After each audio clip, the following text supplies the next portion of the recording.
Nakatalikod kasi yung pwesto niya, tumambad yung hindi maganda at hindi kaaya-ayang itsura ng ating kawawang alaga. Alam nyo yung itsura niya mga kalapatids, tingnan natin ito. What's up mga kalapatids, good morning sa inyong lahat. Pero sa akin, hindi maganda yung umaga na bumungad sa atin sapagkat ito, nakikita nyo yung ating ibon na nandito sa breederan. Yung ating 6 overall champion, nag-iisa na lang, wala na siyang kapares mga kalapatids. Kasi kaninang umaga, pagka-akyat ko, sinilip ko yung mga ibon dito sa flyers slope dahil nga magpapakawala ko. Okay naman sila. And then pag silip ko dito, nakadapa yung kanyang pares, yung itim, si Rino. Hindi ko magalaw. Nasabi ko sa sarili ko, naku, anong nangyari dito?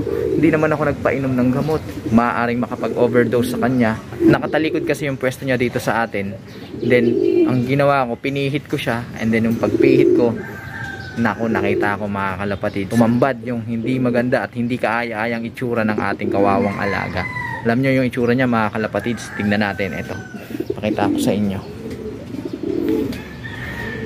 Ayan mga kalapatids, ito yung itsura ng ating alaga. Ayan, nilalanggam na, visit. Ayan, bablard ko na lang para ano, baga warak yung buong mukha niya, nasa buong gilid ng mukha niya wasak mga kalapatids. Tinignan ko naman dito sa ano, wala naman siyang, ayan, may mga konting pingas-pingas ng balahibo na mukhang nag-struggle siya or ano. So yan yung itsura niya. So ano ko na to, pa-plastic ko na para hindi na siya langgamin. Balik tayo dito sa ating alaga. Ayan nga, wala na siyang pares at kawawa, medyo na-trauma yata kasi nung naabutan natin siya dyan kanina, hindi na siya nakaupo dun sa kanyang pugad at nakatayo siya dyan. Pagala-gala, tinutukan niya yung kanyang pares. Parang ginigising niya yata mga kalapatids. Na-trauma siya. So, ayan, hindi na siya naglilimlim. At nasira yata yung mood niya sa paglilimlim. Ang gagawin ko siguro, yung itlog niya na naririto na nakatakda ng mapisa, mga ilang araw na lang mapipisa na yan, ay ipalilimlim ko dito, payayaya ko dito. So, ang gagawin natin, tatanggalin natin yung itlog na nililimliman niya, didispose na natin yun, and then ang ipapalit natin ito. Bali 3 itlog yung naririto kasi yung isang itlog na unang inilabas niya, hindi ko pa natatanggal, medyo nakakalimutan ko lagi. So ang gagawin ko, alisin ko na lahat yan, mapalit natin yung itlog nito para ito ang mapisa. Ang malaking katanungan sa akin mga kalapatids, ano kaya yung gumawa nun? Ano kayang hayop yung gumawa nun? Ang aking mga suspect mga kalapatids, pusa, daga, at squirrel. Yun lang, yung 3 na yun. Pagdating sa pusa mga kalapatids, duda ako kung pusa mga kalapatids dahil yung inaakyatan ng pusa dito, sinaraduhan ko na. 2 weeks ago, sinaraduhan ko na, nilagyan ko na ng screen at hindi na makakaakyat yung pusa dito. Kasi may mga umaakyat na pusa dito at dito nanganganak Oo, dito nanganganak yung pusa ng kapitbahay namin. So ang ginawa ko, sinolusyonan ko na yon. At sa mga nakaraang araw, nakikita ko wala nang nakakaakyat na pusa dito. So sa palagay ko hindi pusa ito.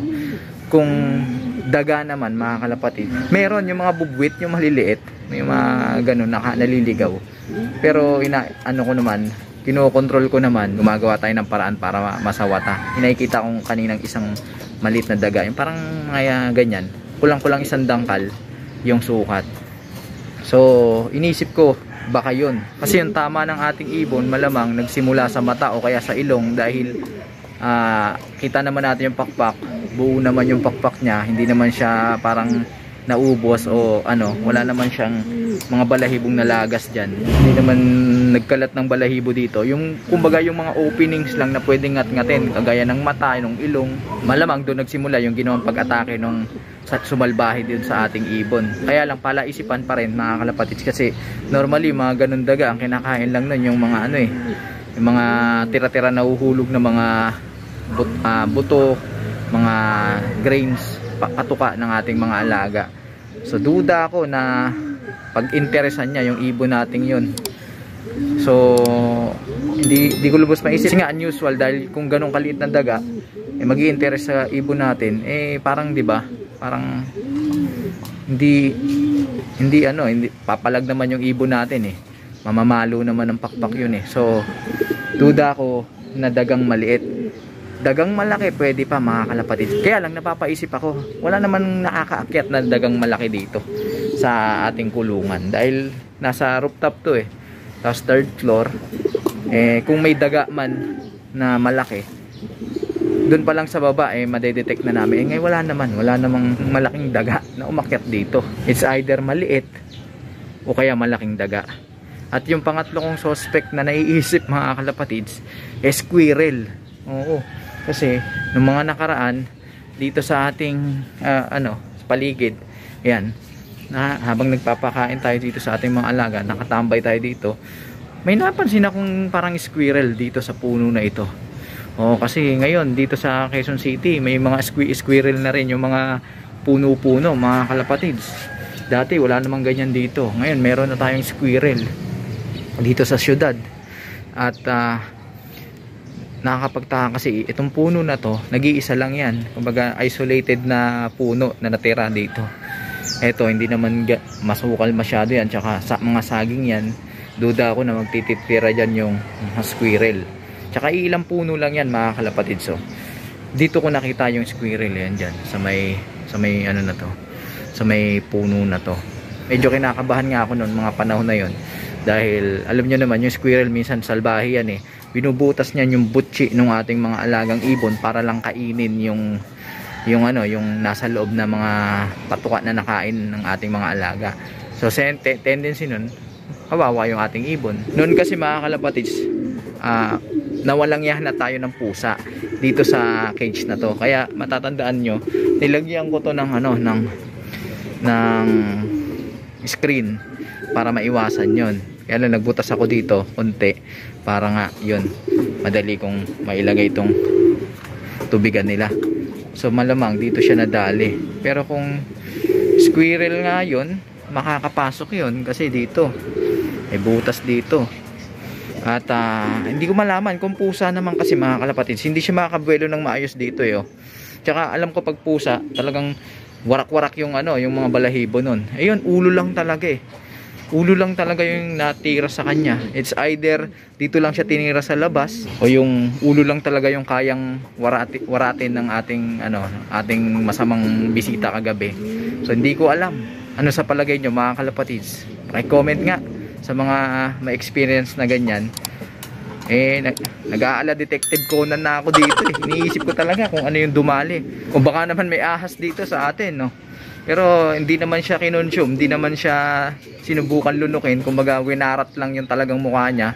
So duda ako na ahas yun mga kalapatids. At dahil sa nangyari, kinakabahan na tayo dito sa ating mga alaga na kaligtasan nila. So yun, ang gagawin ko na lang, eto si Angel, yung ating overall champion, ilalagay na lang natin siya muna siguro dito. Tapos itong dalawang to pagsasamahin natin para sila yung bumuhay dun sa ilalagay nating itlog. Tapos oobserbahan natin sa mga susunod na araw kung may mangyayari pa bang mga ganong kasunod. Kasi sa ating karanasan mga kalapatids, pagka may mga ganyan, uulit at uulit yan, babalik at babalik yung sumalbahe sa ating ibon. Kaya yun ang ating aabangan at mag-iingat na tayo ng husto. Meanwhile, okay mga kalapatids, kinuha ko na nga yung mga pugad ng ating mga alagang nasa breeders para ipag-switch o palitan, para nang sa ganun matuloy pa rin yung incubation nitong yung paglilimlim dito sa dalawa at mapisa. Ipapayaya na lang natin to mga kalapatids. Samantala ito naman yung itlog nung nandito, itong dalawang yan naman ang itlog nila. So ang gagawin natin, didispose na natin to. Pero check muna nga natin kung fertile ba itong mga to. Malamang hindi to fertile mga kalapatids kasi nga initlog niya lang to mga kalapatids. Wala naman silang, hindi naman sila nagkastahan. Kumbaga nangingitlog lang talaga ng pusa. Yung ganun lang, ayan kulay dilaw. So hindi to fertile. At ito rin, hindi rin to fertile. So wala to. Hindi ko lang siya tinanggal kasi para hindi magtampo. Kasi minsan nagkakaroon ng problema sa attitude yung mga alaga natin, lalo na kapag hindi natutuloy o nagkakaroon ng problema yung kanilang mga itlog, minsan hindi na nila nililimliman. So ito na ibibigay natin dun sa kanila. Nako, ang lamig-lamig na, mukhang kagabi pa to hindi nililimliman. Tapos ito lalagyan natin to ng peking itlog para nang sa ganun ay hindi naman siya hindi naman siya manibago dahil tatlo ngayon na rito. So kunin na natin to. Ito yung ibabalik natin doon. Ayan mga kalapatids, pinagpalit na natin at yung peking itlog Kasama na rin dyan sa 3 itlog yan. Kukunin natin to, itong ibon na to. Lalagay na natin dito kasi pares naman talaga niya yan. So kung sakasakali mapipisa ito, silang dalawa na yung magsusubo. Para nang sa ganon ay hindi rin makawawa o mapuwersa sa pagsusubo ito dahil nga dalawa yung mapipisa. So lilipat ko na mga kalapatids. Yan, nilipat ko na mga kalapatids. Kaya lang, gulo eh oh. Sabik na sabik dun sa asawa niya. Samantala itong ibon natin na si Angel, lilipat na natin dito para kahit pa paano medyo safe siya. Wala nang butas-butas. Tingnan nyo mga kalapatids oh. Ayan oh, may bahid pa ng ano, yung ilong niya oh. Kawawa. Tapos yung pakpak niya, may bahid pa kasi nga kanina nilalapitan niya yung ating ibon na si Rino, yung na biktima. Wala na, ganun talaga. So lilipat na muna natin siya dito sa kulungan na narito. Yan, nilagay ko na dyan si Angel mga kalapatids. At hindi ko muna siya pakakawalan kasi mukhang na-trauma yung ating ibon. Hayaan ko na muna siya dyan, makarecover ng mga ilang araw. And then sa mga susunod na pagkakataon, i-update ko na lang kayo kung anong gagawin natin dito sa ating ibon na ito. Yun mga kalapatids, dito ko na muna tatapusin ang video ito. Paki-like, comment na lang yung inyong saloobin tungkol sa kung ano sa palagay nyo yung sumalbahe sa ating alaga sa umagang ito. At sa mga hindi pa nakapag-subscribe, please subscribe na kayo mga kalapatids para na sa ganun pag meron tayong panibagong video, updated kayo sa ating mga ginagawang kwentuhan dito lang sa ating munting tambayan, Choco Bulok TV.